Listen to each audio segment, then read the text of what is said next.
It's really surreal. It's the first time I've been able to see my painting up like this in an exhibition. Getting at the spring show is a very special honor.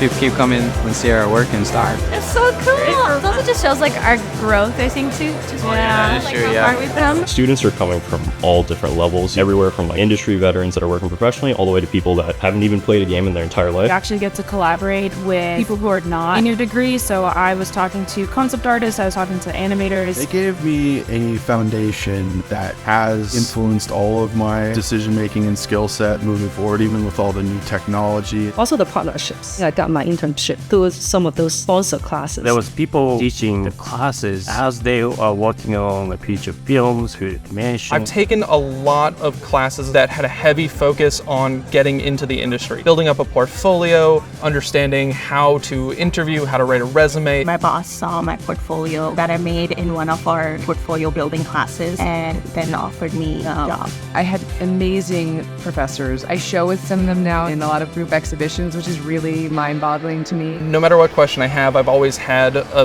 large staff of advisors and professors who were extremely quick to answer. Events like the spring show really just got me accommodated with other people that are going through the same exact process as me. The alumni are so welcoming, it's easy to strike up a conversation. It's teaching me a lot about business aspect of how to communicate, social. They really prepare you for the world. This is real engaging work that I can use in the future.